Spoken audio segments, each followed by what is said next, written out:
नन्हे प्यारे बच्चों, आपका स्वागत है मेरे चैनल नवीन शिक्षा वन पर। और आज मैं लेकर के आपके लिए आई हूँ एक लेसन नंबर 7 मेरी किताब, जो मैंने लिया है कक्षा 2 की पाठ्य पुस्तक हिंदी से, रिमझिम 2।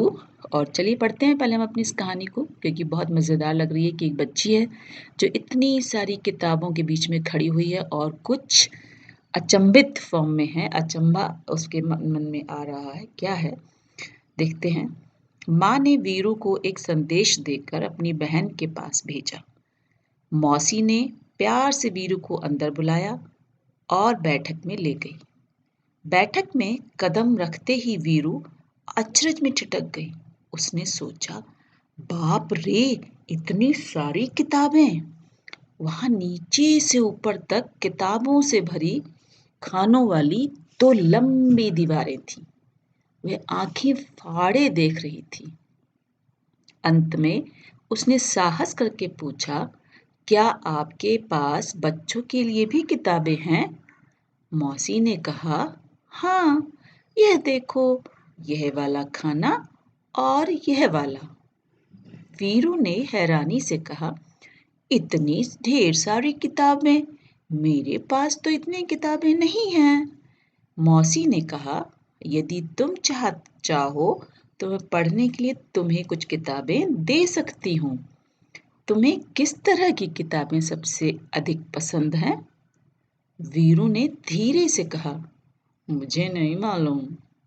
मौसी ने एक किताब निकालकर वीरू को पकड़ाई और कहा, तुम यह किताब पढ़कर देखो।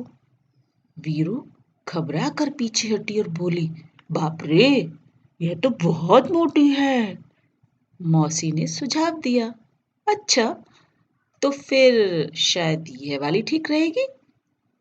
वीरू बोली, यह तो बहुत बड़ी है, मेरे बस्ते में भी नहीं आएगी। मौसी ने एक तीसरी किताब दिखाई और इसके बारे में क्या ख्याल है? वीरू ने किताब के पन्ने पलटे और यह फैसला किया, इसमें पढ़ने के लिए बहुत कम है। इतनी छोटी छोटी तस्वीरें हैं और यह किताब बहुत पतली है। मौसी ने कहा, वीरू, मुझे लगता है कि मैं तुम्हारे लिए किताब नहीं चुन सकती।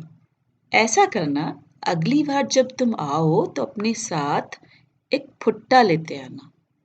फुट्टा मतलब स्केल। वीरू ने पूछा, फुट्टा क्यों?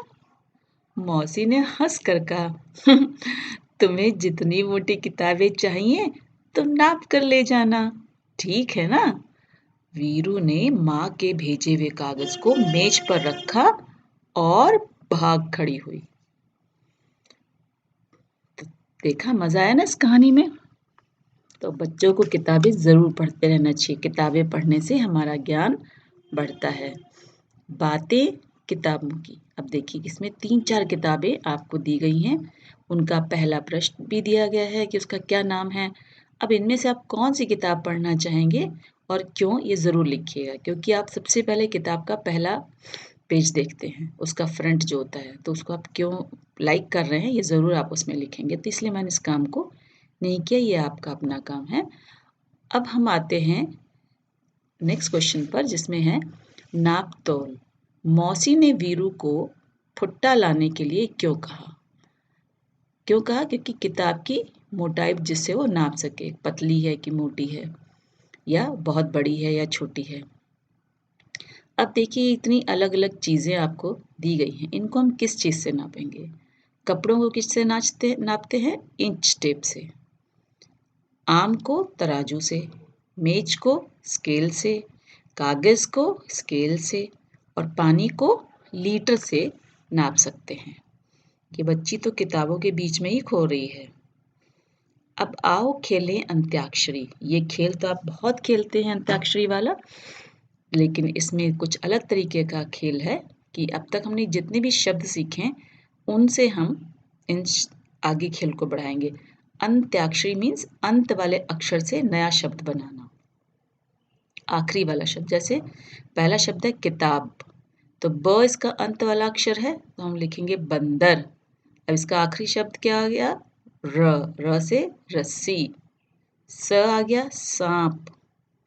प से बनाएंगे पानी, नी से बनाया नीला, ला से बनाया लोटा, ट से बनाया टोकरा या टोकरी। आप इस पूरे खेल को बहुत आगे तक बढ़ा सकते हैं, ठीक है ना? पसंद और नापसंद, मतलब आपको क्या चीज़ें अच्छी लगती हैं, क्या नहीं लगती हैं। तो जब अगर आपको कहा जाए कि ये अपनी चीज़ें कुछ पसंद करिए, चुनिए, तो आप क्या-क्या चीज़ें चुनेंगे?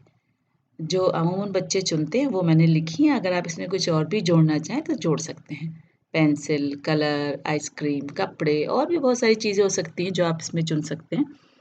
तो आप इसको कंप्लीट करेंगे, पढ़ेंगे और इस कहानी को पढ़ कर के ज़रूर से सीखेंगे कि किताबों से हमें दोस्ती करनी चाहिए। आप सबका बहुत-बहुत धन्यवाद इसको देखने के लिए।